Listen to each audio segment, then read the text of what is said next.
from the past are slowly brought to light after a series of encounters with an old acquaintance begin to plague a young couple in The Gift. Excuse me, is your name Simon? Yes, sir. It is you. Hi. We went to school together. This is my wife, Robin. This is, I didn't get your name. Gordon Mosley. Gordo. Gordo? Oh my God, I'm so sorry I didn't recognize you. It's been a very, very long time. I think that you've been aspiring to be a director for a long time, and you probably wanted your first project to be very meaningful. So what does this movie mean to you? My taste as an actor is often not necessarily aligned with my taste as a writer, and for some reason I keep writing these very kind of dark stories. At the same time, I wanted it to resonate in some way.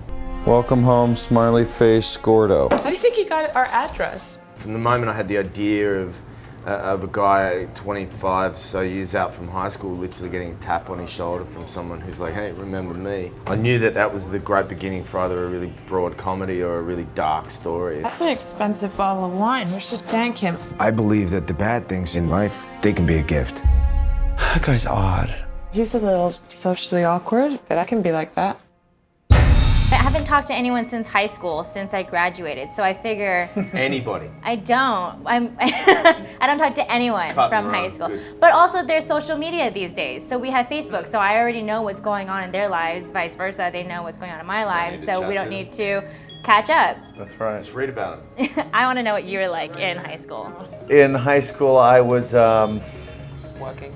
yeah, I mean, I was lucky to be doing some working, so when I was in school, my dumb self said it's time to play instead of do schoolwork. He had this very organized campaign, like Simon says. You know, like the children's game.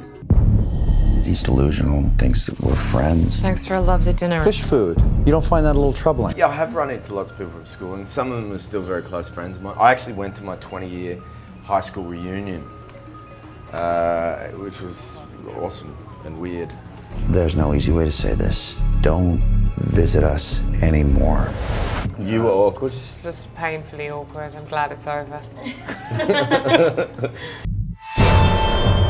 It's not over. Simon, after all these years, I was willing to let bygones be bygones. What does that mean? I do not know. So you guys shot in this actual house, which is really cool. We've never really done something like this before. And just when I walked through, I'm like, I recognize these hallways and this room. This is where this happened. But it's interesting because we think that movies are always shot on sets and they're open, so they're a lot bigger. It's actually not really that open. So how do you find all of those angles as the director? This was a tricky house to shoot in. It was amazing for the story, but then it had a lot of logistical issues. The glass is really serves the story, but it was a pain in the neck to light it. I've actually shot very few movies on sets, truth be told. It's like, yeah, most of the films I've shot have been on location in houses like this, so I don't really, it's normal. It's like, now I'm used to it. Here with all these windows, a lot of the movie takes place at night. A lot of the story takes place at night, so we had to shoot it at night. We had that kind of challenge. You got to, stay awake, literally. But it does help in trying to convince the audience that what's going on is real when you're actually in a real house. It actually does help. You're done with the past. But the past is not done with you.